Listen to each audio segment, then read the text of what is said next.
All right, welcome back, everybody. This is episode 20, our first real milestone on this show, 20 weeks in a row. So episode 20 of Marketing Matters. Marketing Matters is, of course, our weekly marketing show here presented by One SEO. I'm Anthony Kane, my co-host Lance Bachmann, CEO of One SEO. We put this on every Thursday at 1:15. We cover anything from educational topics relating to marketing. We also cover some of the bigger news stories that happen in the industry. We try to pull on outside guests, which is a perfect segue to Anthony Gautieri. Thank you so much. Good friend of One SEO, good friend of Lance. So thank you for coming in. So Anthony flew, first of all, it's sad what happened out in Vegas, but Anthony flew all the way from Vegas to spend the next few days with us. Me and Anthony have a great history together. Been friends for what now, about 15 years? I think it's a little bit longer. I think it's 12 or 13. 12. It's in that neighborhood. So a funny story how I met Anthony, and Anthony's a great digital marketer, tons of experiences. When I'm starting YellowPages.com, and I fly out to Henderson before the merger happened between AT&T and Bell South, and Anthony, there's probably about only 50 employees at that time out in Henderson. Yeah. I go my first day out there, these guys are like, who's this guy coming in to be the boss? They hired this guy to do what? There's only 50 people, right? And everyone's like giving me resistance. Anthony walks right up to me, hey man, I'm Anthony, this and that. And we started talking, we hit it right off, started playing basketball together, hitting the gym together. And it was just a nice transition. And even when I left YellowPages.com, you were there for how many years, Anthony? Total of 8.5. 8.5 years. We stayed good friends. I'd go out to Vegas. Even my last trip out to Vegas, I used to actually stay with Anthony. We became so close, I hated staying in the hotels. I was out there so much. I used to stay with him in his condo. And people were like, man, you stayed with one of your employees' condo? Like, oh, he's my friend. He's no longer an employee at this point. Yeah. And then we just kept the relationship. So I asked Anthony to fly in and come check out our operation. And we do a ton of business in Vegas. And truth be told, I have a funny feeling Anthony's going to be wearing that Superman One SEO brand. That'd be awesome. Yeah, Anthony, I already got the One SEO tattoo on my arm. Oh, you got one too? Yeah. No, I don't have any tattoos. Anthony, if you want to talk a little bit about, I guess, your experience with marketing, your background. Sure. So I grew up in Providence, Rhode Island, and I got my first big break in credit card processing. So essentially, I've been doing B2B sales and sales management and building out teams and centers for 25 years. Okay. I moved to Las Vegas at 35, just for a different career path, maybe a change, just to see something different. And that's actually how I ended up at YellowPages.com. And as luck would have it, that's when the merger had taken place, and they wanted to expand from just a small team to a huge team. And like I said, that's like Lance said. That's when I met Lance. But it was funny because it's kind of funny because Lance's story is correct, but he was kind of wandering around the sales floor just aimlessly, and I just said, I don't know who this guy is. Let me go and then so I just go and introduce myself, and that's an East Coast thing. Back in the West Coast, people are a little more laid back, a little reserved. They kind of wait for people, but I think he picked up right away that this guy's probably hasn't been in Las Vegas very long, right? Yeah. I'd been there for about a year, so now it's about 12 and a half years. That's how I know it's about 12 and a half, 13 years. But I'm happy to be here. It was a long flight cross country, but definitely worth it. Happy to be here. Absolutely. Yeah, no, we're happy to have you on. I think this is going to be a really great episode. So some big news as well before we jump into some of the topics for today.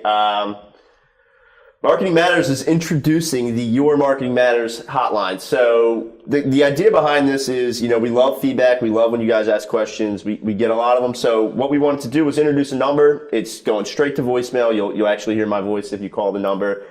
It's completely 24/7. It can be anonymous, whatever you want, but feel free to ask a question. It could be a personal question, a technical question about your website. It could be a question about your marketing campaign or just something in general or a topic you want to hear. But the idea here is Lance and myself will review these calls, and every couple episodes we'll play some right here on the show, and we'll give you an answer right here live on the show. Yeah, I thought it was important to do this because a lot of people are afraid to post publicly that they don't know information, right? So that's a lot of feedback we got. Hey, listen, I don't want to post a question. I work for a marketing firm.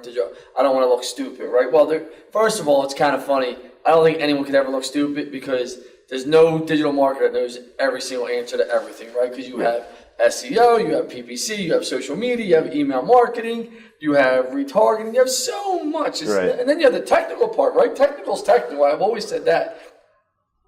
There's so much. So this hotline is really for the people that don't feel comfortable PMing us, and that you can leave a message on there. We will give you the answer the following week to your question.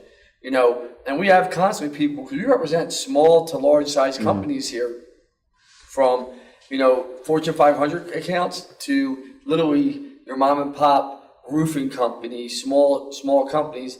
And our goal is to make sure you're successful, whether you're with us or with another firm. Just make sure you're doing your digital marketing the correct way. And that's why we have this show, to make sure digital marketers, first and foremost, have a venue to come see what's going on, what's changing. Right. And also you as a business owner, right? Absolutely. Yeah, and you made a great point. Like, I understand not everyone wants to leave a message right here on the feed or PM us through Facebook or whatever that might be. But it's a completely transparent, it's an anonymous number. So if you have a question about, even if it's about your current digital marketing company, you want to see how you're doing, or you have a question about choosing a digital marketing company, or any question related to your marketing and growing your business, we'll field the calls and we'll answer it right here on the show. So it gives you a reason to tune in as well, because we might be answering some of the questions. So you'll hear me say it a lot, 267-540-3171. But we're also going to put it on our social media as well, and it'll be linked in all the video descriptions. So you'll see it around, but we'll be mentioning it throughout the show as well. Cool.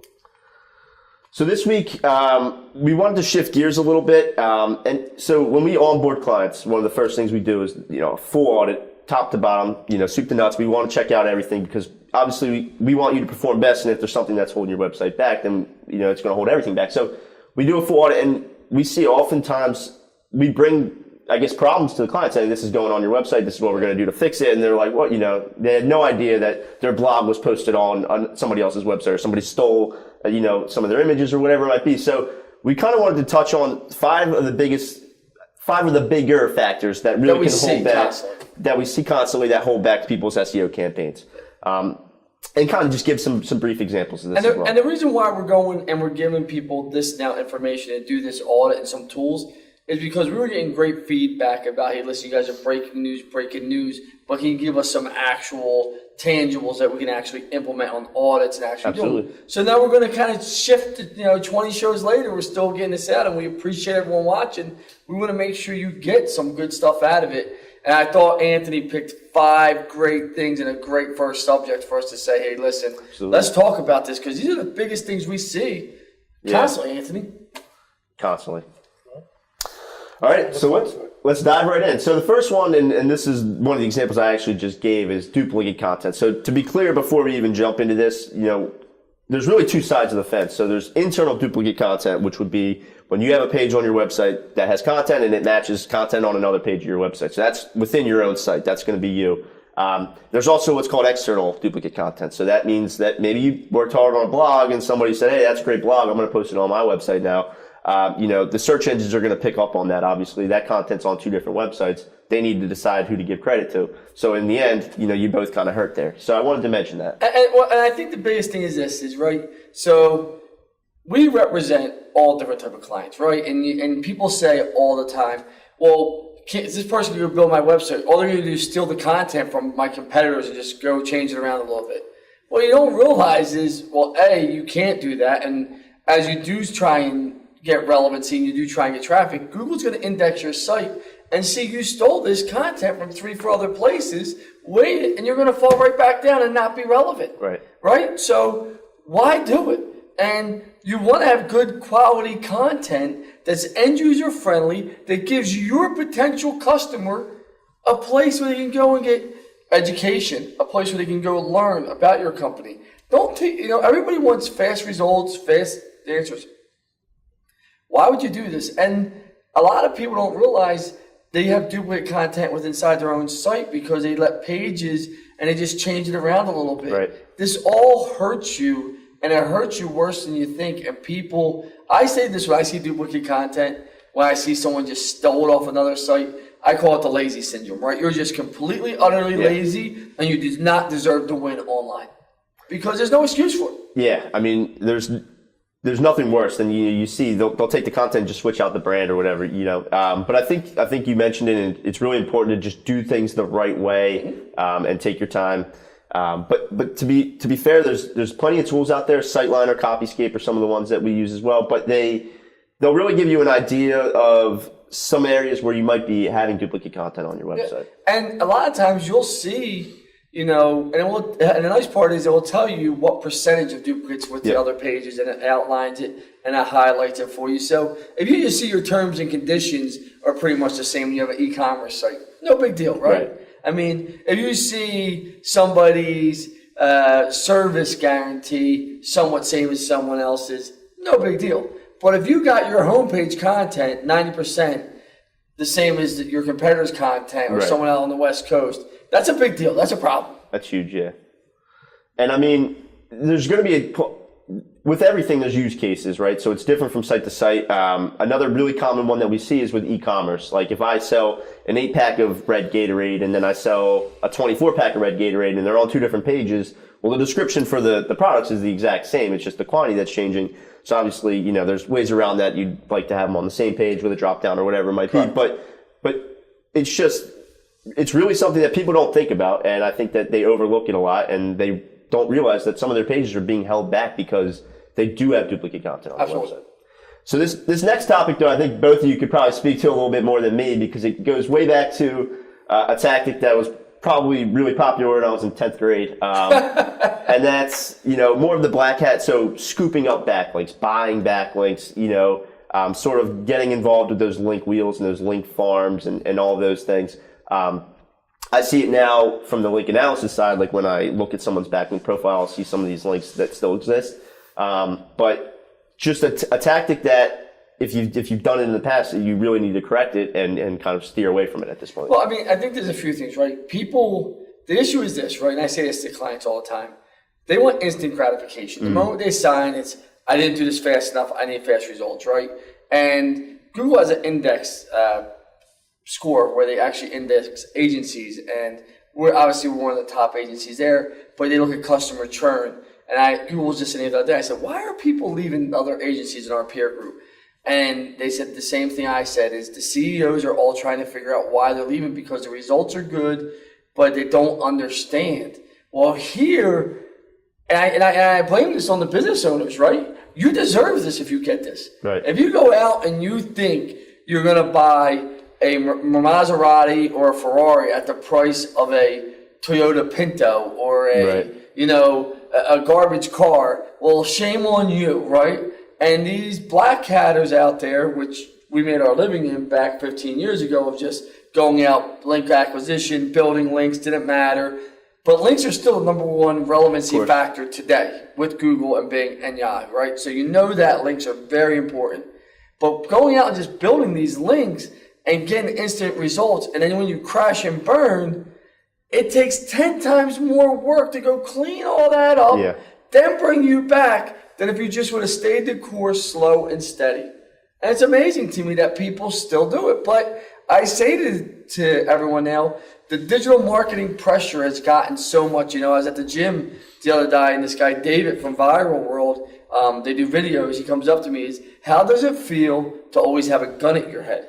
I said, what do you mean? He goes, the pressure has to be on you. All eyes are on you. US Search Awards, Google Awards. Everyone's trying to put a bullet in your head. Everyone's trying to put you on a platter. And I started laughing. I'm like, there is pressure, but I'll never allow the pressure to make us start doing stuff like this. Of course. And business owners do it all the time, and you deserve what you get. Because you're not buying, you know, when a guy says to me, my nephew can do this, or my niece can do this, or, well, we got 80-some employees here that just do this all day long, right? The Mike Gallagher, right? Was that his name, Rachel, in the meeting? The politician that said this ain't revolutionary? But he didn't know one thing we were talking about. Mm-hmm. The guy probably did a boost for $25 in his whole entire life. Thought he was a social media expert, right? I mean, that people don't understand. There's a big difference. Spammy links, though, are just terrible. Don't do it. Bigger problems than you could ever imagine. And Anthony, you made your living off of this back in the day when we started Yellow Pages, just link acquisition. Yeah, I think it's because the stage of the internet was in its infancy, and you could take advantage of things like that. But now, even me, I'm behind the times a little bit in digital marketing. This is an old practice that shouldn't be practiced for sure. And to be fair to your point, like at the time, this, you know, it was the number of links that you had. Google valued how many links you had, so it made sense to scoop up all these links. And Lance, to your point, you know, I should say most agencies should know to never touch this type of thing. I'm sure there's some out there. I can tell you this. I know the good agencies I know don't do it. Of course. And they'll lose a client not to do it. Right. Just like I would here. Absolutely. See you, bye, good luck, bon voyage. But at the same time, if I don't know anything about digital marketing and I just own a roofing company and I want to try to do something for my business, I see something like buy 1,000 backlinks for $19.99. I can see how in their mind it might make sense to do it, but see, I say this, right? Now what? If there's no speed limits down the street, right, and you're going at 100 miles per hour, you probably shouldn't be going 100 miles per hour. You should be doing 35, 45, 50, right? When you're building a business, every business owner that has common sense knows it doesn't happen overnight. And if it's that easy, it's probably not true. So, like when the guy says, I watched this video of this clown. I'm going to call him a clown, right? And he says, I'll get you guaranteed first page rankings on the first 30, 60 days. He's a local company here. He's got more people penalized than he probably has more penalty points than the whole NBA together. It's just crazy, right? But people believe it, and then they say, well, what my recourse? You have no recourse because you can't prove he did it. Right. You can't prove that this is the reason because you don't understand it. You went from getting a little bit of traffic to no traffic. You're banned. So no, I put ownership on the business owner because they don't want to be involved in their marketing, but they want results. And like you said, if it's too good to be true, it most likely is. And also to be clear, some clarification, you mentioned penalized.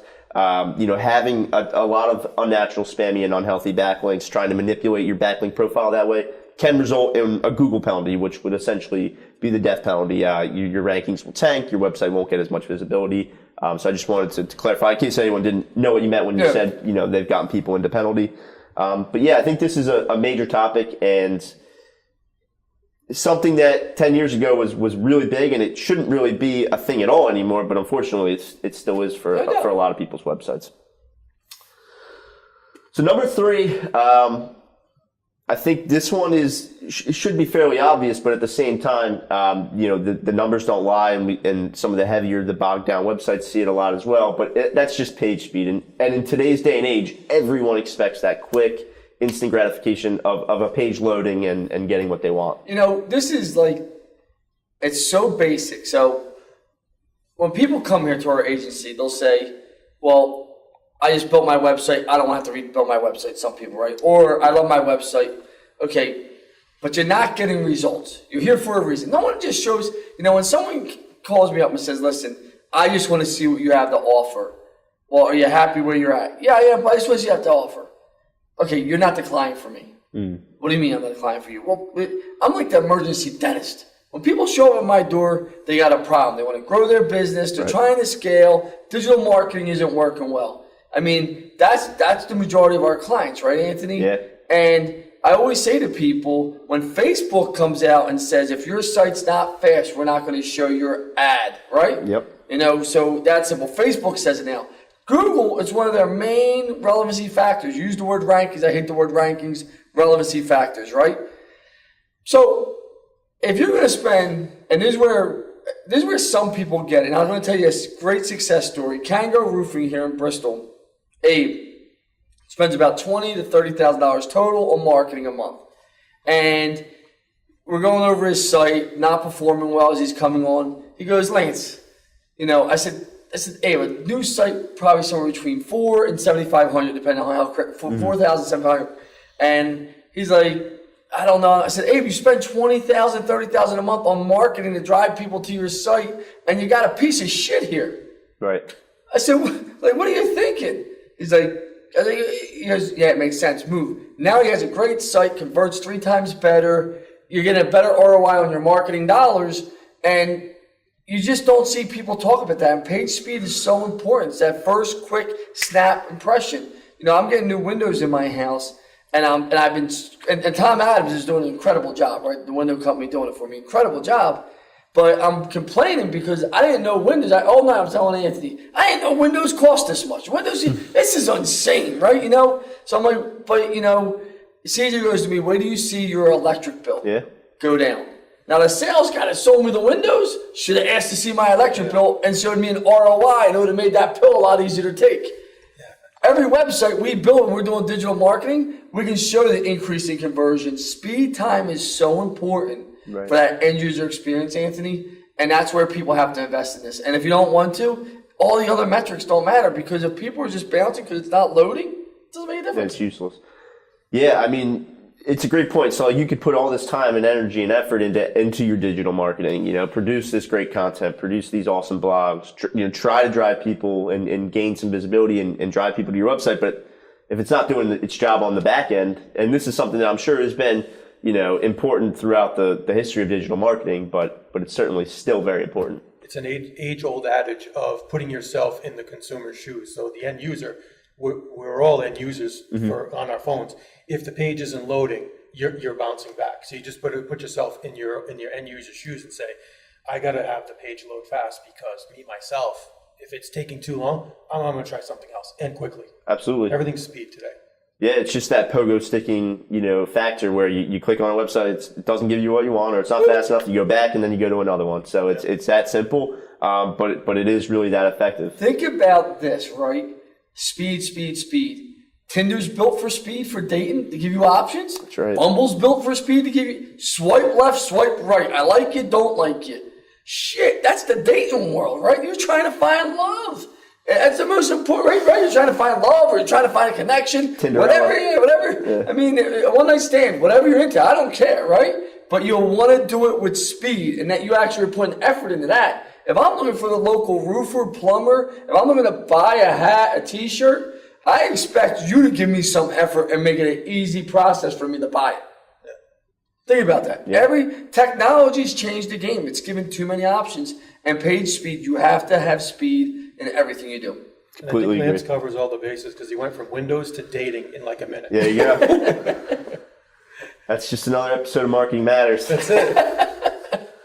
So circling back a little bit to content again, and that's, so the idea here is that you want quality over quantity when it comes to the content on your website. You want to actually be able to offer something of value, some contextual information for your users. This is a really popular chart in the space, just because it kind of gauges the results on the first page of Google and the amount of content that they typically have on those pages. And the correlation is pretty accurate as far as like sites that rank well typically have a decent amount of content. And it's not so much anymore about just pumping out as many blogs as you can to throw it here and there and there. It's more about putting actual quality content out there and actually, contextually relevant content to your end user. It's funny, as people are going through the process, whether they're searching for a roofer or an e-commerce, or they're looking to buy something, no matter what is a pool, people want information. Now the problem is business owners don't want to give too much information. They don't want to be bothered with writing content, which is crazy to me. Why not? Because the more information I give on my site or on my social media, the better qualified person I got coming and actually contacting me to purchase or a lead, right? Yeah. Because you're going to know more. That sales process should close that gap, right? Shouldn't be as long. The more content you put down, the better content, the better quality, the more information, FAQs, answers, relevant information, the better experiences your customers are going to have. Why wouldn't you give them everything they can? And I'm not saying go draw 3,000 characters, words on a page, just leave it at that. Make it look good. You have read more sections, hide sections. You can do a ton of different stuff to make it look good with that design that you want. Yeah, and I think the more that you kind of reveal that about your space, the more you look to be like the authority in that space. If you're the roofer that's explaining the process and what you guys are going to do and sort of your guarantees and how your work is done, like when they're comparing you to other roofers who are just saying like, hey, we do roofs, they're going to take that a lot more into consideration. So like you look like the authority in the space when you take the time to actually outline sort of all of the aspects of your company.